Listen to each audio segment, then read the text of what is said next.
Baik, Assalamualaikum warahmatullahi wabarakatuh. Perkenalkan lagi, nama saya Asep Maulana Ridwan. Saya dari HMI Cabang Purwakarta. Saya ingin menyampaikan catatan saya mengenai analisis konsumtif di era modern.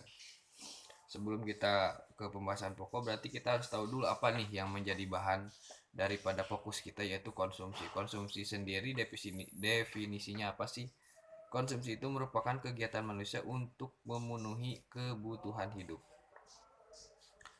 Untuk sejarahnya sendiri yang tertulis, sejarah masyarakat konsumtif di era modern itu terjadi sejak masyarakat konsumen pertama kali muncul pada abad ke-18 di Inggris, di mana pertama kali muncul pabrik pembuatan massal suatu produk. Terus untuk yang disebut dengan konsumtif sendiri mempunyai indikator seperti berikut: membeli kan hanya ingin, jadi tidak aspek dalam perhitungan dia itu butuh, jadi hanya sekedar karena ingin memenuhi hasrat biologis sebagai manusia sebagaimana mestinya. Ketika orang menginginkan sesuatu hanya karena ingin tanpa dilandasi karena rasa butuh, sebenarnya sah-sah saja. Namun bagi orang-orang tertentu, jika bagi untuk segelintir orang yang memang untuk makan sehari-hari saja masih agak sulit dalam konteks seperti itu, ya dirasa hemat saya kurang pas. Namun kembali lagi kepada orang yang memegang uang, ini hanya berupa hmm, hemat pribadi seperti itu. Membeli hanya karena memuaskan rasa ingin. Apa saja sih dampak negatifnya untuk ketika hanya kita membeli karena ingin? Pertama, boros. Kedua, memacu tekanan sosial.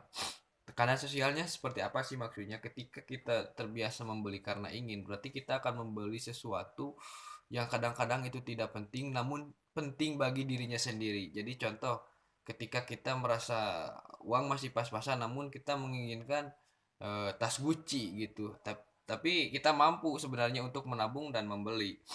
Maka di suatu waktu kita membeli, dan hal itu akan menjadi pride untuk kita kemudian untuk dibanggakan terhadap orang lain. Nah, kemudian di satu sisi lain, ketika kita tidak mampu untuk membeli itu, atau ketika orang lain sudah satu langkah lebih maju dalam hal eh, style itu sendiri, kita akan merasa tertekan dan akan menjadi bahan pikiran untuk dirinya. Oke, sekalipun membeli hanya karena ingin berdampak negatif, namun ada dampak positif juga. Memperoleh kepuasan jelas itu akan bermanfaat untuk dampak psikologisnya itu sendiri. Dua, siklus perputaran uang cepat, yang dimana syarat menjadi negara maju itu salah satunya adalah nah, memiliki siklus perputaran uang yang cepat. Jadi buat anda-anda yang baru, sebenarnya ada bermanfaat bagi negara, tapi dalam perspektif atau hemat saya, Anda sedang mencelakakan diri Anda sendiri. Kontinuitas produk terjamin. Jadi yang dimaksud dengan kontinuitas produk terjamin itu perputaran barang juga cepat.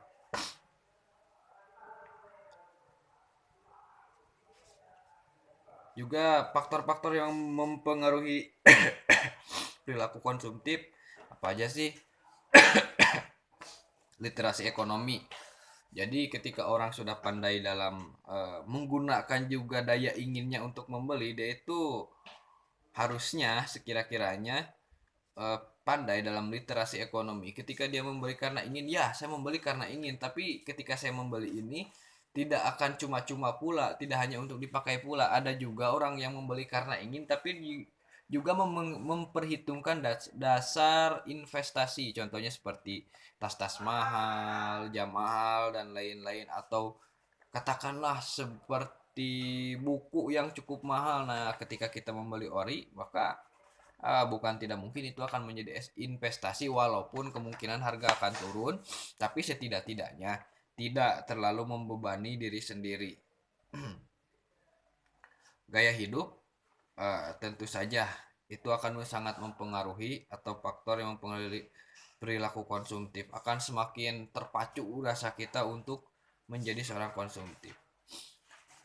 Kemudian hanya itu yang saya bisa bacakan untuk kali ini.